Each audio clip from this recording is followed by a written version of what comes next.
새로운 세계를 발견했어요.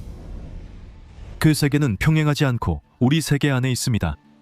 그 세계는 바로 저기, 우리 주변 어디에나 있고 아주 작은 규모에서만 드러나요. 저에게 여러분의 시간을 몇십 분만 내주시면 제가 여러분께 마법 같은 여행을 보여드리겠습니다. 이 무한히 작은 세계에서는 우리가 약 한 세기 전부터 천천히 탐험하기 시작했는데 그곳에서 관찰되는 현상들은 매우 혼란스럽습니다. 의질은 그곳에서 제자리에 머무르기를 거부합니다. 사물은 동시에 여러 곳에 있을 수 있습니다. 수천 킬로미터 떨어진 두 입자가 즉각적으로 서로에게 영향을 줄 수 있고 그들의 행동은 말 그대로 방식에 따라 달라집니다. 그리고 이 환상적인 세계에서는 심지어 벽을 통과하거나 동시에 여러 경로를 지나는 것도 가능합니다. 이 모든 기이한 현상들은 극도로 작은 규모에서만 나타나지만 그것들을 연구하는 것은 엄청난 영향을 끼쳤습니다. 왜냐하면 여러분은 곧 알게 되겠지만 이 현실의 일부분을 발견한 것이 우리의 세계관을 완전히 뒤흔들었고 동시에 이 당황스러운 우주와 우리가 매일 경험하는 더 익숙한 세계 사이의 경계에 대한 질문을 던졌기 때문입니다.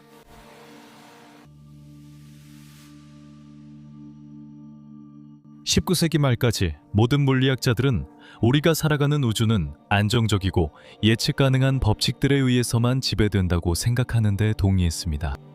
우리는 살고 죽으며 자연 법칙은 우리가 다른 곳을 볼 때도 변하지 않는다고 믿었습니다. 여러분이 눈을 감아도 여러분이 앉아있는 의자는 계속 존재하고 행성들은 계속해서 돌고 있습니다. 대포알이나 사과를 공중에 던지면 결국에는 항상 땅으로 떨어집니다. 그리고 뉴턴은 자신의 무덤에서 이런 예측 가능한 우주에 박수를 보냅니다. 이곳에서는 사물의 행동이 논리적이고 우아하며 우리가 항상 그 작동을 볼 수 있을 정도로 거의 안심이 되는 법칙을 따릅니다. 그래서 당연히 떨어지는 물체가 논리적으로 보인다고 해서 그 물체의 낙하를 지배하는 자연의 법칙을 세밀하게 이해하는 것이 쉽다는 뜻은 아닙니다. 하지만 오랫동안 우주를 지배하는 힘을 해독하려 했던 과학자들은 미친 듯이 복잡한 기계 장치와 마주한 듯한 느낌을 받았습니다. 설명서 없이 이걸 해독하는 건 정말 힘든 일입니다. 하지만 모든 부품이 다 있다는 직감이 들고 꾸준히 노력하면 그 논리를 찾아낼 수 있을 거라는 생각이 듭니다. 그래서 많은 사람들에게 과학은 그 당시 자연의 기계 장치를 읽어내는 기술과 방법으로 여겨졌습니다. 자연은 거대한 시계처럼 톱니바퀴가 완벽하게 맞물려 연속적으로 째깍거리는 모습으로 상상되었죠. 이런 세계, 즉 우리가 매일 살아가는 이 세계에서는 원인에는 결과가 따릅니다. 만약 제가 이 높이에서 볼링공을 떨어뜨린다면 그 공이 내 마룻바닥에 어떤 충격을 줄지 계산할 수 있습니다. 그리고 그 공이 이웃집까지 굴러가지 않을 것도 분명히 알고 있죠. 이 논리를 더 밀어붙이면 이론적으로 우주에 있는 모든 입자의 위치와 속도를 거의 다 안다면 오늘날 우리는 원칙적으로 마치 전지전능한 시계공처럼 영원히 미래를 정확하게 예측할 수 있어야 합니다. 하지만 어느 날 이 예측 가능하고 예견 가능한 우주가 예고도 없이 조금씩 금이 가기 시작했습니다. 그리고 그와 함께 우리가 현실을 인식하는 방식도 서서히 엉망이 되기 시작했습니다. 앨리스는 웃기 시작했습니다. 소용없어요 라고 그녀는 말했습니다. 불가능한 것들을 믿을 수는 없어요. 네가 연습을 많이 안 해서 그래. 여왕이 말했습니다. 나는 어릴 때 하루 30분씩 연습했단다. 가끔 아침 식사 전 6가지 불가능한 것을 믿은 적도 있단다.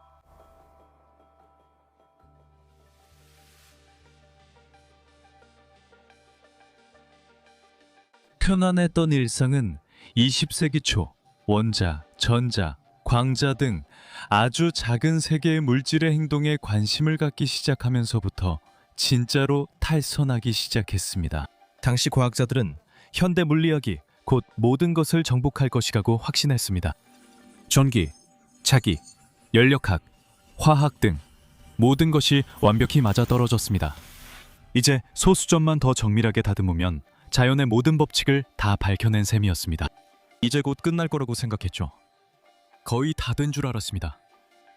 하지만 20세기 초에도 몇 가지 사소한 문제들이 남아 있었습니다. 몇몇 요소들은 그 거동이 우리에게 이해되지 않았고 겉보기에는 잘 돌아가는 이 멋진 고전역학의 톱니바퀴를 삐걱거리게 만들었습니다. 결국 그 구조에 균열이 생깁니다. 연구자들이 겪은 첫 번째 문제는 당시 이론이 관찰 결과와 종종 모순된다는 것이었습니다. 예를 들어 이 이론들을 믿는다면 원자핵 주위를 빙글빙글 도는 전자들은 몇 나노초 만에 원자핵에 충돌하기 전에 즐겁게 나선형으로 돌며 떨어져야 합니다. 따라서 원전은 존재하지 않아야 합니다. 하지만 우리가 여기 있다는 사실만 봐도 분명히 그렇지 않다는 걸 알 수 있습니다. 그리고 또 하나, 우리가 자외선 파탄이라고 부르는 현상이 있습니다. 이 이름은 고전 역학에 따르면 벽난로에서 방출되는 에너지의 양이 무한대로 치솟아야 한다는 데서 유래했습니다. 즉, 벽난로를 켠 사람들은 거의 바로 죽었어야 한다는 거죠. 하지만 우리가 이렇게 살아있는 걸 보면 분명히 그런 일은 일어나지 않았다는 걸 알 수 있죠. 그리고 마지막으로 빛의 파동이 입자들의 흐름으로 변하는 이상한 광전 효과가 있습니다. 이 실험은 길게 설명하지 않겠습니다. 아인슈타인은 이 실험 설명으로 노벨 물리학상을 받았습니다. 여기서 기억해야 할 점은 이런 작은 이상 현상들을 해결하려다 보니 연구자들이 큰 난관에 부딪혔다는 것입니다. 그 난관이 알고 보니 거대한 매머드 무더기에서 튀어나온 뼈였던 겁니다.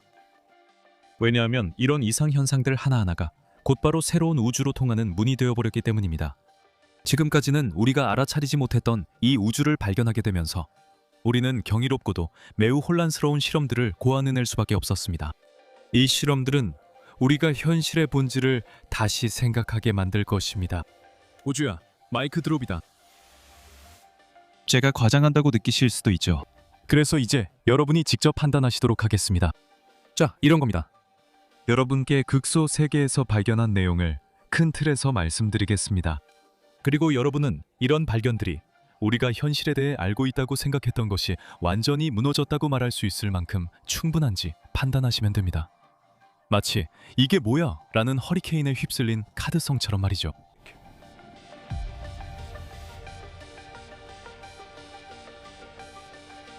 아주 작은 세계에서 관찰되는 놀라운 현상들을 탐구하는 첫걸음으로 우리가 파동, 입자 이중성이라고 부르는 것부터 시작해 보겠습니다. 이것은 극도로 작은 세계의 물질이 입자이면서 동시에 파동처럼 행동한다는 것을 우리에게 알려줍니다.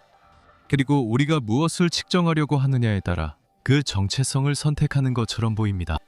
이러한 아원자 입자들이 움직일 때 우리가 그것들을 더 정확하게 관찰하지 않고 어느 순간에도 간섭하지 않는다면, 그러면 이 입자들은 동시에 가능한 모든 경로를 한 번에 갈 수 있습니다. 그리고 우리가 입자가 어디에 있는지 측정하려고 시도할 때만 그 입자는 파동처럼 행동하는 것을 멈추고 즉시 한 점으로 수축하게 됩니다. 이 때문에 양자 수준에서는 전자와 같은 입자, 즉 우리가 보통 물질적인 실체와 정확한 위치를 가지고 있다고 생각하는 무언가가 존재 확률의 파동 형태로 존재하게 됩니다. 가능성의 구름이 관측하려고 할 때만 붕괴되어 위치가 정해집니다. 다시 말해, 극도로 작은 세계에서는 포크로 안개를 잡으려고 할 때마다 그 안개가 완두콩으로 변하는 것과 같습니다.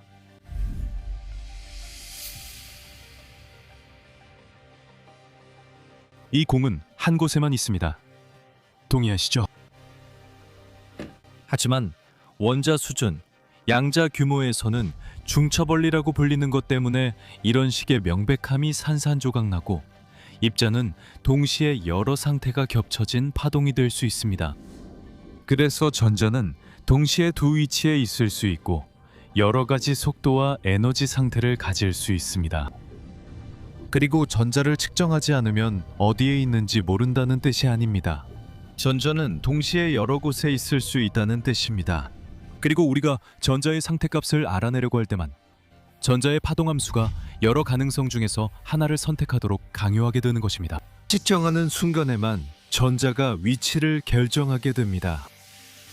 여기서 상식과 우리를 안심시키는 작은 목소리는 이 우주에서 도망칠 용기를 가지라고 속삭이고 있다는데 동의하실 겁니다. 아주 가까이에서 연구해보면 우리가 바라보기 전까지는 실제로 존재하지 않는 것처럼 보입니다. 그런데도 이 말도 안 되는 현상은 수천 번의 실험을 통해 확인되고 입증되었습니다.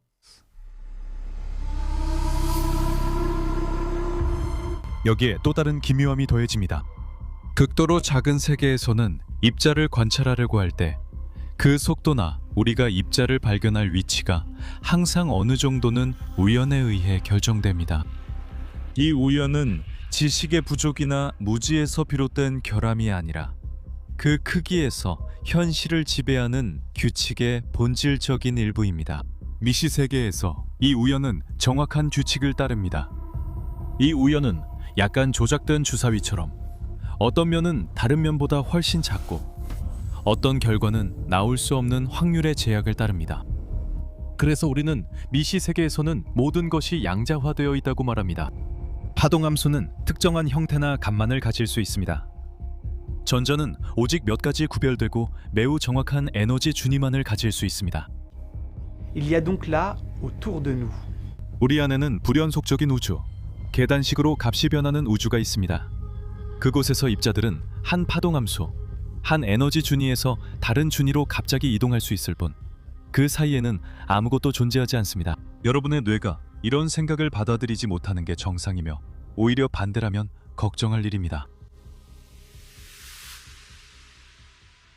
제가 이 구를 들어서 공중에 던진다고 해봅시다. 천재가 아니더라도 이 구를 놓치지 않고 계속 보고 있다면 우리는 매 순간 이 구가 어디에 있는지 정확히 알 수 있습니다. 이 구의 질량과 던지는 초기 조건을 알고 있다면 우리는 이 구가 어디에 떨어질지 미리 예측할 수도 있습니다. 여기까지는 쉽죠. 뻔한 얘기를 하고 있는 겁니다. 하지만 극도로 작은 세계에서는 같은 실험을 한다는 것이 창문 밖으로 뛰어내리면서 두 발로 착지하기를 바라는 것과 같고 자신의 머릿속에서 고난도의 고개를 하는 것과도 같습니다.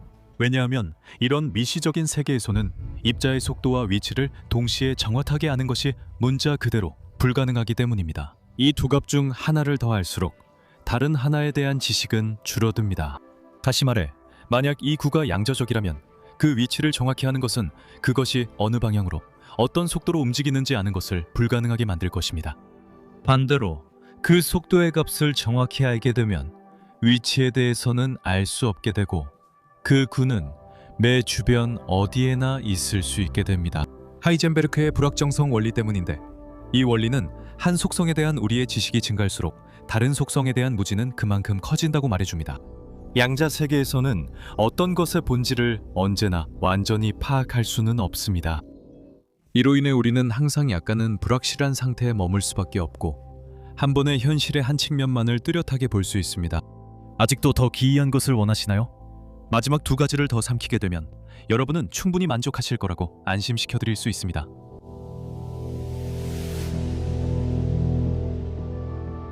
먼저 전자와 같은 입자들이 해낼 수 있는 놀라운 묘기, 즉 벽을 통과하는 현상에 대해 알아보겠습니다. 주변 물건을 벽에 던지면 벽을 통과하지 못한다는데 모두 동의하시죠? 집이 진저브레드로 만들어졌거나 미사일을 사용하지 않는 한 여러분이 던진 물건이 벽을 통과하는 일은 절대 없을 것이고, 더군다나 반대편에서 멀쩡하게 발견되는 일은 없습니다. 이 실험을 수십억 번 반복해도 결과는 항상 똑같을 것입니다. 그러나 극소 세계에서는 이런 것들이 사실이 아닙니다. 그리고 양자 입자는 원래는 절대 통과할 수 없는 장애물을 예외적으로 통과할 수 있습니다. 마치 아주 작은, 보이지 않는 터널이 열려서 그 반대편으로 갈 수 있게 해주는 것과 같습니다. 이런 엄청난 기묘함은 그 크기에서는 입자들이 확률파이기도 하다는 사실에서 설명을 찾을 수 있습니다. 만약 입자가 많은 에너지를 가지고 있다면 만나는 장애물 속으로 일부가 파고들 수 있습니다. 장애물이 충분히 얇으면 입자들이 통과할 수 있습니다. 따라서 확률파의 아주 작은 일부가 벽을 통과할 수 있다는 사실이 반드시 입자가 벽을 통과한다는 것을 의미하지는 않습니다. 하지만 입자가 파동함수의 형태일 때는 동시에 벽의 양쪽에 존재한다는 뜻입니다. 그래서 입자가 어디에 있는지 알아보려고 하면 입자가 벽 반대편에 나타날 수 있는 많은 가능성이 존재하게 됩니다. 동의해요. 정말 이상하네요.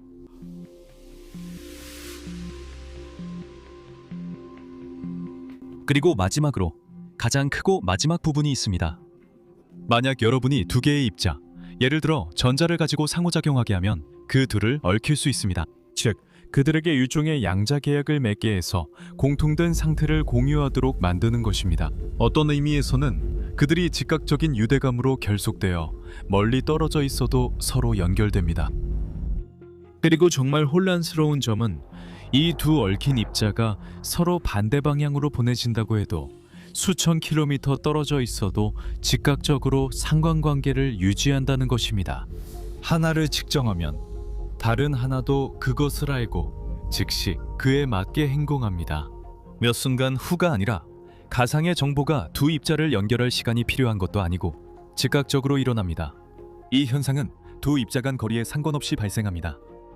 마치 우주가 이 두 입자, 이 두 대상을 별개의 존재로 여기기를 거부하는 것처럼 모든 일이 일어납니다. 이것은 마치 실을 잡아당겼더니 우주의 반대편에서 실뭉치가 풀리고 있는 것을 보는 것만큼이나 이상한 일입니다.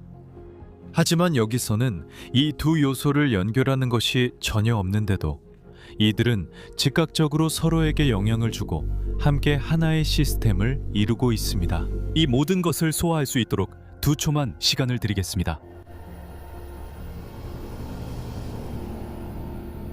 여러분이 아직 여기 계시다면 이 새로운 현실의 발견으로 인해 아름다운 시계장치 같은 세계관이 산산조각이 났다는 데 동의하신다는 뜻이라고 생각합니다. 세상은 우리가 생각했던 것보다 훨씬 더 복잡하고 이상할 뿐만 아니라 근본적으로 완전히 다릅니다. 그리고 바로 이 새로운 규칙들을 가지고 놀 수 있는 우리의 능력이 양자역학을 탄생시켰습니다. 이론적으로 매우 강력한 무기로 놀라운 정밀성 덕분에 현대 전자기술 전체의 탄생을 가능하게 했습니다. 레이저, LED 램프, USB 메모리, 컴퓨터와 같은 것들은 우리가 전자의 불확실한 춤을 지배하는 불확실한 리듬을 이해하기 때문에 존재하는 것입니다. 양자역학에서는 신발 한 짝이 동시에 두 발에 심겨져 있으면서 우산이 될 수도 있습니다.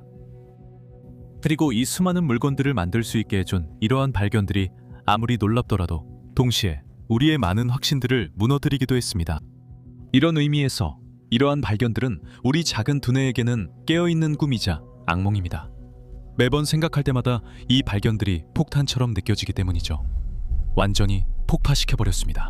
우리 직권의 신전을 바치는 새 기둥을 말이죠. 그리고 저처럼 여러분도 일상에서 이 세 가지를 결코 빼놓을 수 없다는 걸 확신합니다.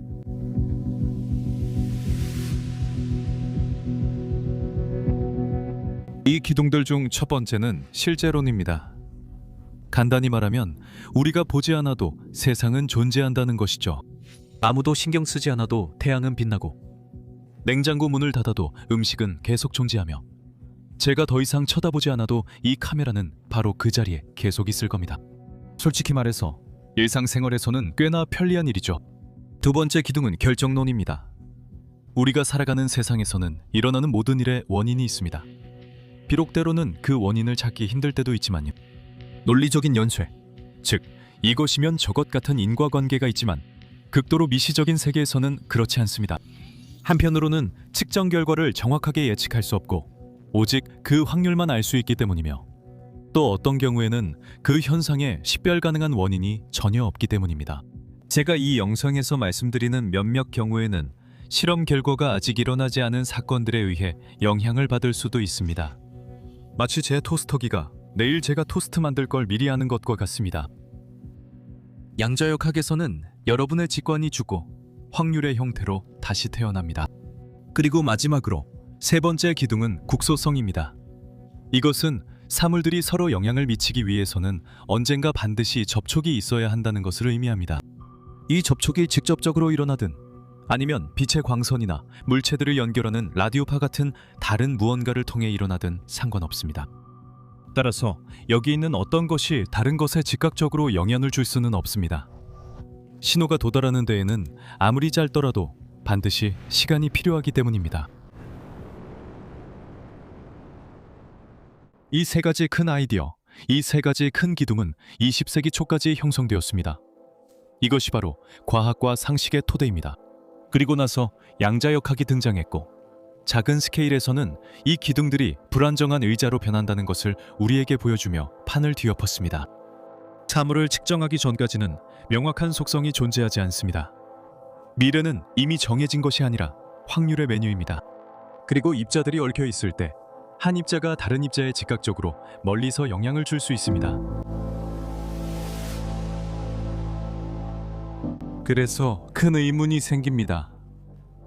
왜 거대한 수의 작은 것들로 이루어진 거시적인 물체들은 각각 따로 보면 이런 행동을 보이는데 우리가 관객으로 영화를 볼 때는 관찰한다고 해서 영화의 전개가 바뀌지 않는 걸까요?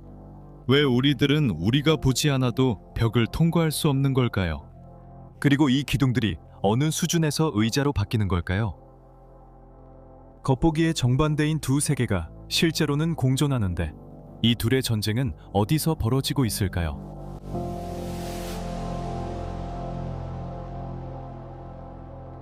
그 해답은 결어근남이라고 불리는 현상의 중심에 있습니다. 이 현상은 우리처럼 거인으로서 세상을 경험하는 이들에게 양자역학의 기묘함을 잠재워줍니다. 이유는 간단합니다. 우리 주변과 안에 입자가 너무 많기 때문입니다.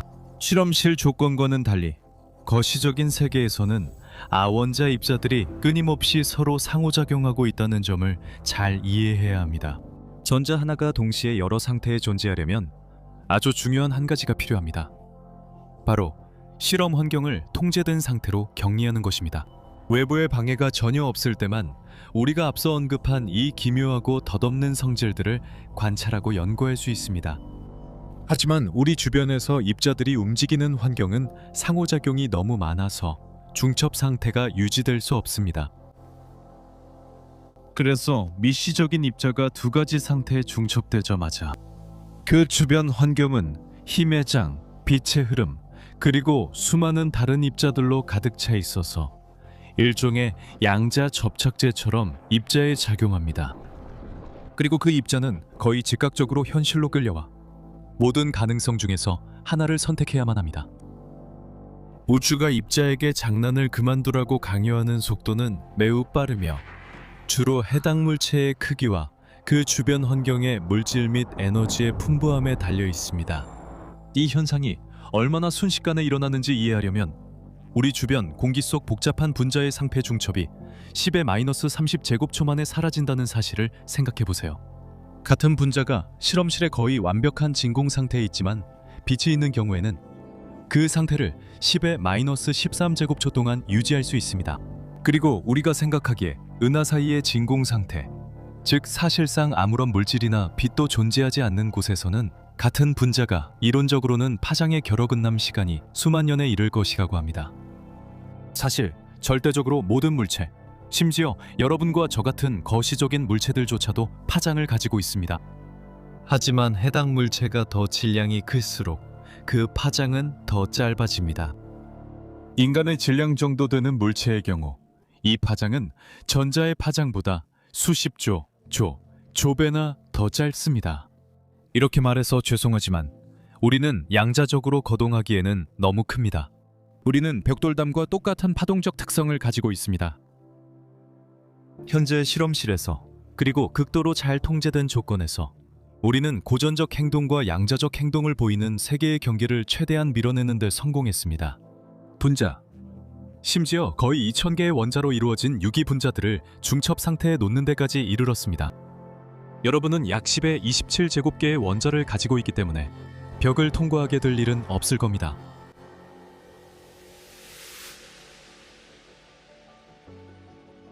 오늘날 현대 물리학의 성배는 모든 것이 서로 반대되는 것처럼 보이는 이 두 세계를 동시에 설명할 수 있는 이론을 개발하는 것입니다. 그리고 이를 달성하기 위해 물리학자들은 머리를 쥐어짜며 매우 큰 것들의 행동을 설명하는 일반 상대성 이론, 즉 여러분과 저, 별, 은하, 시공간의 구조를 설명하는 이론과 매우 작은 것들, 즉 아원자, 입자와 기본장을 설명하는 양자역학을 통합하려고 노력하고 있습니다. 이 이론은 자신의 영역을 완벽하게 설명하는 일관성의 걸작이지만 다른 이론의 언어로는 말하지 않습니다. 그리고 이 두 이론의 공통된 어휘를 찾기 위해 물리학자들은 우주에서 가장 극단적인 여명, 즉 이 두 이론이 극적으로 만나는 블랙홀 근처나 빅뱅갱과 같은 곳의 조건에 관심을 가지고 있습니다. 물리학자는 원자들이 원자에 대해 생각하는 방식입니다.